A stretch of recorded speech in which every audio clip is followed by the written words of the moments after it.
Good morning, everyone, or good afternoon from whatever time zone you join us. We have participants from 25 countries in this webinar, and we wondered if you feel sometimes like you're losing control over your customer relationship. Well, here is Bernard Ellis, live from Washington, D.C. He is the Vice President of Infor, Industry Strategy for Hospitality, and he's going to explain us how we take ownership of our customers again. Welcome, Bernard. Thank you so much, David. I will forgo using the webcam. It's too early in the morning in Washington to subject our international audience to that, I think. But thank you for the welcome, and thank you, everyone, for coming to the webinar today. It really is impressive the number of countries that are represented in our set of attendees today, and we'll try to make it global in appeal. Our presentation is targeted at hoteliers, but it is interesting to see how much of other parts of the industry and the supply chain are interested in seeing what we're up to. So welcome to all of you. What we're going to be talking about today, as Mr. Root said, is you might be feeling that you're losing control of your customer relationships with the myriad of distribution channels that have been helping the industry through the past now 2 or 3 downturns. They've also been getting very savvy at owning their own brands and owning their own customers. And as hoteliers and as suppliers of hotel rooms to those channels, what should I do to really keep ownership of my customers and really to not continue to lose ground? Well, who really deserves to own the customer in this environment? The traditional thinking has been that, well, it's whoever spent the money to get the customer. That's who owns it. But who spent the money on the print advertising, on the radio and television, on all of the banner advertising, and or to have a presence at ITB, for instance. All of this is expensive. All of this has a hand in driving a customer to a product. So who deserves to really own that relationship and say it's theirs? Well, yeah, you can say it's whoever spent the money, but with the myriad of distribution channels that people can use today, and when you look at the billboard effect where people might become aware of your product on one channel but end up booking another, who really does deserve to own the customer? Well, we're actually not going to get into that argument today. That's a big argument ongoing, and hotels certainly are starting to cry foul at the cost of distribution that's really eating away at their bottom lines. But what we want to do today is focus on the issue of, well, given that, how do I at least take ownership of the customer relationship in terms of maximizing their wallet share, getting the most revenue from this customer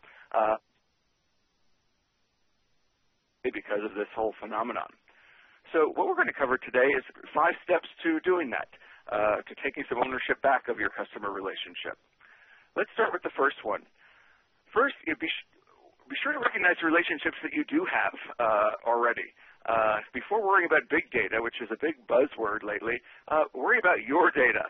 What's the data that you already have that you can mine on your customers? And what's the quality of that data? How is the data integrity? Are there lots of duplicate profiles on guests, for instance? Are there incomplete profiles that could be easily completed with employee knowledge of very frequent guests? Are there things you can do to shore up and add to that data? So focus on that data first, the data that you do have. You'll find that in your property management system and in other systems you might have tracking anything about your customers, that there's a gold mine there that you simply haven't mined yet.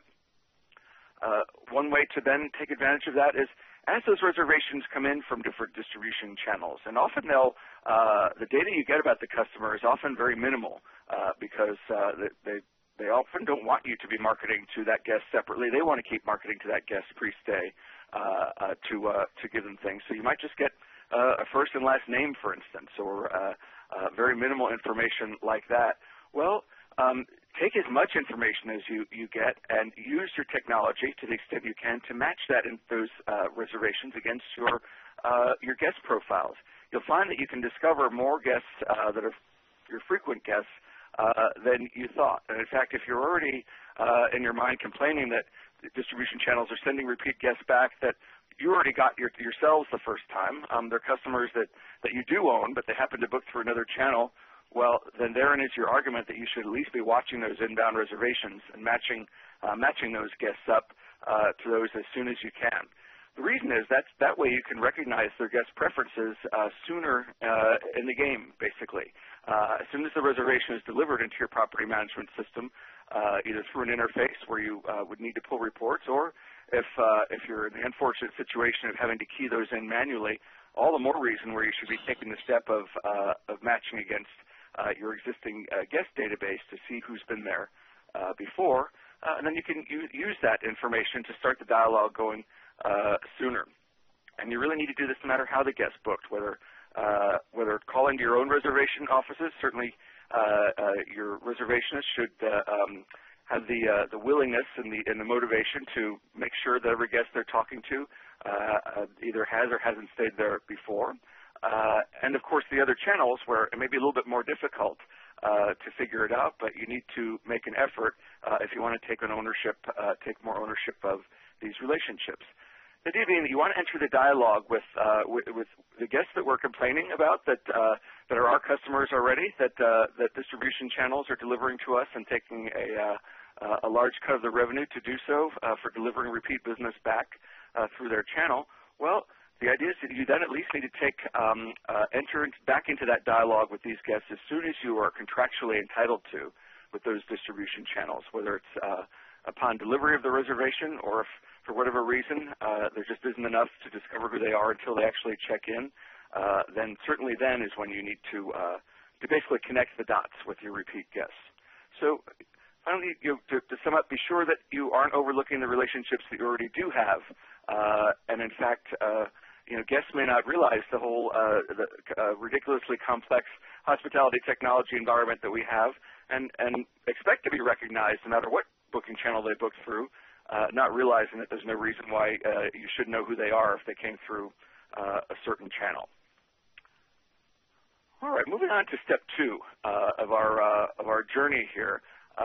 Once you are really on top of the relationships you do have, then the next thing is to beat you hate to think you have your competitive set as hotels. You hate to think that you're also having to compete with your own distribution channels on top of that. So if you don't want to think of it that way, again, think of it not as competing with them, but alongside them, just managing to maximize the wallet share that this guest is going to give to the hotel.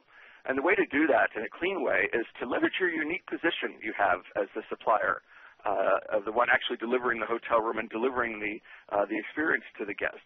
Think of all the things that you have in your arsenal, in your toolbox, that outsiders and other channels don't have, and focus on those things and use those things to not only gain more wallet share, but to really deepen your relationship with the guest and incent them to book with you directly next time when they see the benefits of that. But what are some examples of these things? You can see here.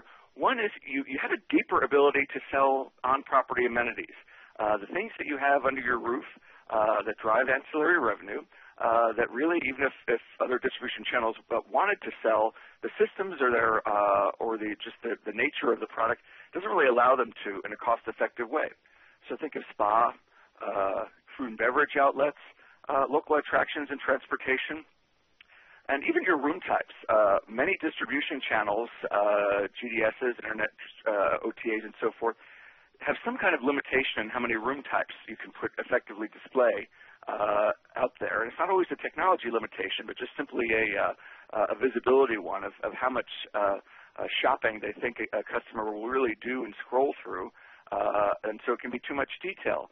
Well, sometimes things get lost there, and your deeper knowledge of your own room types and the suites and the locations and the different characteristics of those may well go beyond what's available on other channels, so take advantage of that. The next thing you have really more than anyone, the power to guarantee.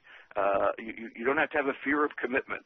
You actually can make commitments to these guests and guarantee certain things that they want, as opposed to the typical what we see, requests cannot be guaranteed. Requests will be transmitted to the hotel but not guaranteed is a very common statement that travelers are used to seeing, and it's not a very comforting one if there's something you really, really need. So examples of those are specific room type or location. When there was more of a dichotomy between smoking and non-smoking rooms, this was a big one. But in certain parts of the world, of course, that issue's gone away as smoking rooms no longer exist. But certainly if a non-smoker could not be guaranteed a non-smoking room, they would change to a different property. You only have, you alone really have the ability to guarantee that in all channels.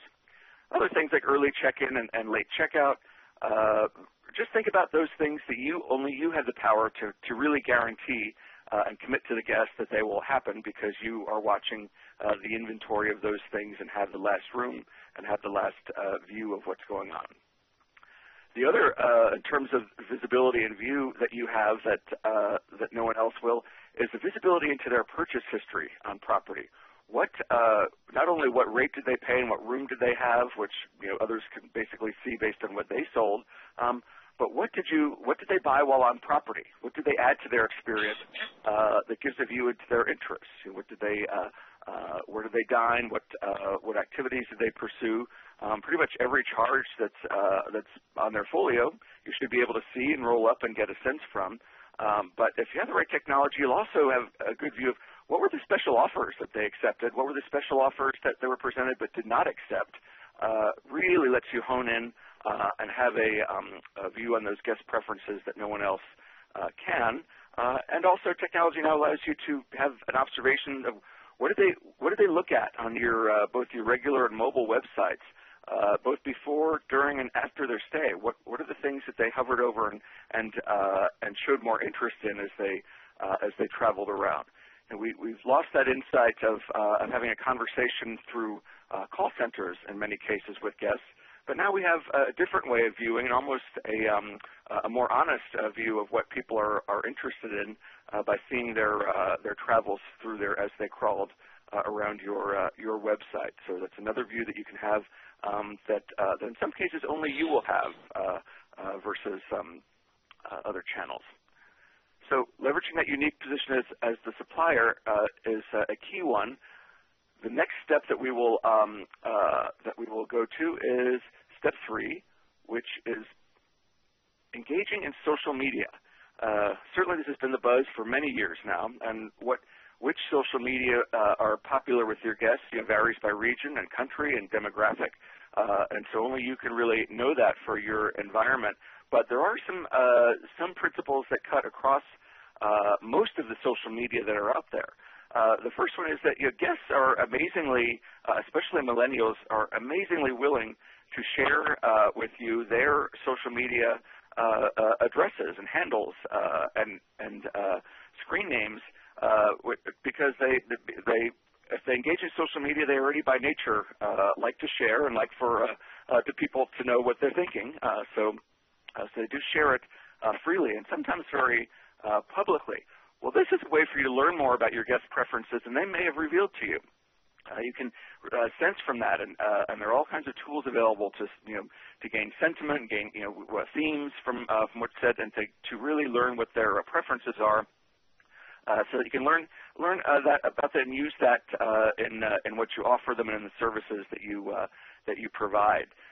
What's good about this is in the old days where you would have guests fill out, and often still do, fill out a profile of what their own preferences are, what their own likes and dislikes and so forth. That's great, but when you do that, when you ask the guest to take time and fill that out, either in a paper form or online or even in a verbal interview, you're creating an expectation that you're going to deliver on all those preferences. And if you've said that and those preferences not only are delivered on, or at best you just get a message back all the time, we know you prefer a higher floor, but we can't guarantee it. But we'll tell them. That's not really the most effective way to use it. But if you can find out about their preferences without their having been the ones to make the effort to let you know, then it's always going to come as either a very organic and natural, invisible delivery of service that the guests will sense, or quite a surprise and delight, as they say. But you can also see this as, if you're watching the guest Twitter feed, for today's arrivals, for instance, and you're seeing the Twitter feeds of those arrivals. You can even see what kind of day the guest is having on their way in, what are they encountering, and even see what needs they might have. And again, find a way to anticipate their needs without them having told you. Really makes a difference, and is certainly more than they would expect from other distribution channels that would have brought them. And in fact, in some parts of the world, if there is still lingering loyalty to the distribution channels that really own the customer relationships, tour operators and so forth, that's really often why, because they have that more direct relationship where everything is taken care of and everything is anticipated. You're met at the airport. Everything is organized. Well, to try and achieve that, now guests are giving you enough clues to be able to do that, but even more highly tailor it to their needs. Of course, I think everyone is now familiar with the effect that traveler reviews can have on your business. And watches those very closely, seeing what happens to your score, and is it fair, and how are your competitors doing. But are you being sure that you're engaging in a conversation with guests about the reviews, not just doing damage control and addressing the bad ones, but addressing the good ones as well, and not just with a standard copied and pasted boilerplate comment, which anyone scrolling through the reviews can see is what you're doing, but just to something a little bit to personalize it, and again capture the information about the guest into your own records so that you can use it later on. Again, that's that extra level of effort that other channels won't have the same motivation to go to. The other thing, the other way to really take advantage of social media now are tools that allow you to find. You will know that the customers that the product that you have, the services you can deliver, and the kinds of customers that really are delighted by those services. Well, one thing you can do is look at those customers and see what their general likes are on social media, and the tools now allow you to do a targeted search and find other customers out there with those same likes. And this can get very, very highly targeted, so that you can present. Think about what offers can present to these same people who you don't even know yet. And I think that's where the industry often thinks of social media as this is a way to engage with customers I already know who have reached out to us. No, there are several ways that you can use social media to reach out to them directly with that. But in so doing, this is step 4 is what's key. You need to make the most targeted, relevant offers. Travelers, it's often the millennials who are tagged with this, but travelers of all generations really have been getting more and more picky about the offers. Everyone has their email box where often they have a special email address where they send marketing now, because it's been so overrun with emails and with offers and messages that you can't keep up. The idea is how to be the one that gets your email address in their direct email. Because you're only offering them things that are targeted and very relevant, and they want to see your offers in their email, and don't give you the email address that goes to what many people call their spam email. So you have to be very careful in how you do this, and certainly distribution channels have technology and marketing budgets to hone in on this very closely, but they have their brand in mind, not in yours. How can you, as a single hotelier or a group of hotels, compete with that? And you do it by, again, being more targeted and more relevant with your offers than the others, so that yours is more likely to be looked at. And so, how do you do that? First is the first 3 steps we've talked about on really, again, making sure that you're recognizing the relationships you do have and focusing on the cleanliness of that data and figuring out, as guests come in from other distribution channels, figuring out who are the repeat guests, even if it takes some work, and in some cases some guesswork to do that. Leveraging your unique position as a supplier and what you can offer, and engaging in social media. All of these 3 steps won't be very useful unless you then take an advance and come up with what's an arsenal of offers, targeted add-on offers that only I can provide. So For the on-property amenities we discuss, what can you offer about those that, either you may be the only one that can really offer them because other channels may not have access to your dining inventory, your spa inventory, but sometimes they can now, and the technology is always improving, and guests would more and more like to book their entire stay online. So in some cases, the distribution channels are beating hoteliers at their own game with that, with other kinds of amenities. But look at the things that only you can, and then maybe if it is something that isn't just bookable by you, well, is there any special access to it that you have? Maybe special rates, or those last couple tables only you have, and so forth. All of the ways we used to before we got to such a last room availability environment with our hotel rooms. All the ways that we used to work with, holding back a few rooms for our best customers or holding back the best rooms. You still can do that if you want to with these other amenities.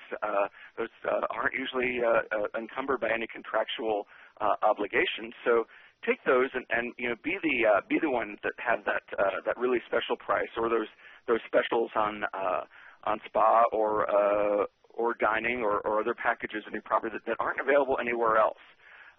Or maybe local attractions that by nature has only limited availability. It's a special art exhibit that there are only small blocks of tickets, or there are ski lift tickets that aren't available online because only one system has them to offer and requires someone to have an account in advance, and all of these kinds of special things that give you an edge and let you provide an experience for the customer that other people don't. Focus in on those and make those available, and of course inventory them if that's the case. Room upgrades, certainly, and I have a revenue management background and have been in the revenue management technology arena for many years now at Infor and other companies. And you really want to assess, well, what is the demand by room type in advance, and make sure that's properly priced at the point of booking. But as I mentioned, often your room type inventory isn't fully available on those distribution channels. It could be that guests would have liked something nicer, but that rate wasn't available, the room type wasn't available, or they might not have thought of it at the time of booking, but later on with more description. And there are plenty of studies out there in the industry that people will often spend more incrementally later on after they've made the booking, as opposed to at the point of decision right at the booking. Well, for all those factors, upgrading them to a more superior room type is really fair game and a great way to expand profit, instead of just upgrading people for free at check-in because we overbooked our standard room types so much because it was all that was available on the distribution channels that give us the most business. The other piece that I think other distribution channels probably will have the technology to do, but simply not the time, is knowing what are the events taking place in your destination that are time-based during different time periods, and not just throwing up a banner that, yeah, this art exhibit is going on during March, see if they're interested. Well, no, but have that out there, and know that if you know guests who are interested in art or interested in cultural activities, target the offer at them, and you'll be the only one who brings them that, oh, I didn't know that was going on in Berlin when I was going to be there. I didn't know that was going on during my trip to London. I do have a free evening. Thanks for letting me know that. I think everyone is trying to have more of a varied and rich life by mixing up leisure and business on both their free and their work time, and they'll appreciate that you've given them an opportunity to do that when they hadn't been aware of it or researched it themselves. So, in general, you need to take advantage of your deeper customer insights to extend again, not just extending offers, but extend only the really relevant ones. And you can do that. Technology is there to help you, but if you're the one extending the offers that are the most relevant and really have appeal and are really viewed as enriching as opposed to disturbing as the guests stay, then you're going to really have ownership of it. Step number 5, after having produced these most relevant offers, now is often what's the hard part, a very hard part for hoteliers who are in the business to accommodate our people, but you need to take a hard look at your service culture and see what have you done to ensure an effortless customer experience? You know, we talk a lot in the industry about surprising and delighting with service, and we talk about how to go above and beyond what's expected. But there have been a few studies that say that, well, you know, you can do that, but that doesn't actually produce as much customer loyalty as you would think. Instead, what produces customer loyalty is being the easiest to do business with, making the experience effortless for customers, and that's what really keeps them coming back. And when you look at the distribution channels who might be winning and who are gaining the loyalty, it's often the ones that just make it easiest for the guest to book their stay and all aspects of their stay. So that's really the theme of how do I be just as easy, and how can I also win in that game of making things effortless. Often what happens in an international environment is that by taking that approach and making things as easy and uncomplicated as possible, that gets beyond a lot of the issues you might have when it comes to you know, language barriers and issues of currency exchange and issues of and so forth. And again, that is often where even historically many distribution channels internationally have won, by just making everything easy, everything effortless. There's someone there to take me to the airport. There's someone there to meet me at the airport. There's someone there to handle my luggage. When all that's handled from end to end, that has a lot of appeal, and that's gone full circle now. And customers want that historic package tour environment again, even when they're buying everything online. So look at your own service delivery. See, what have you done at every point in the guest's journey with you, from booking to arriving to staying to departing to returning? What have I done to ensure that every piece of it is effortless? And that is a very key aspect of winning at this game. That I think, again, with all of the emphasis on surprising and delighting, more emphasis, it's being seen that really more emphasis needs to be paid on not having unpleasant surprises, and with all of the opportunities to dissatisfy we have in hospitality, to just make sure that we are really humming along and providing an effortless customer experience that doesn't add hassle. And a big part of the service experience, of course, is your staff. And quite frankly, do you have the right employees in place? Do you have employees in place who really enjoy delivering service, who enjoy making things easy for others, and aren't looking for ways to just make things easier for themselves, first and foremost, and who just have that in their DNA, as it were? Our talent science application actually calls that a behavioral DNA, just a personality, a set of 29 personality characteristics that a person can have, and you can really match that up and see what are the ones that really, for my most successful employees, what are the ones that really have hit the mark, and what are their characteristics? And so technology can help you figure that out if you don't have that just in your gut of what kinds of people to hire. But yeah, you need to be generally very careful and smart in the kinds of employees that you're hiring, and making those hard decisions of those who really should go because they're not contributing to this effort. But it's not all on them. You also have to empower them. Are you empowering them with enough guest data, not just when they check in or at the point of reservation, but at all points in the guest stay? There are a lot more people delivering service environments than just the person checking them in. And in fact, more and more guests don't want that interaction anymore. They'd rather not have to go to a desk to check in, but they're still going to need to have access to information and to someone at some point, which even puts more obligation on you to make that guest data available at all points of service. And you need to be clear now that all employees who now have that access, whether in your housekeepers or your food and beverage outlets, or obviously concierge, but even your engineering staff, if you're going to empower them with more data about the guests they're serving and what their preferences and likes and dislikes are, you need to also make sure that they're expected to use that data and how to use it discreetly, how to use it in a way that adds to service and doesn't just make guests feel their privacy has been violated. And even more importantly, that they're expected to add to it, to add to that learning process about guests, because certainly in the online world, everything is being tracked on what people, anyone who's shopped at Amazon lately can see that they're certainly observing what you're looking at and shopping and buying. Well, your staff still needs to do that as well, because there's a lot that can be observed in person that isn't going to immediately be viewable online. So you need to set the expectation that they're also expected to add to this information, and you need to give them the tools that make that easy to do as well, because they're also pressed for time.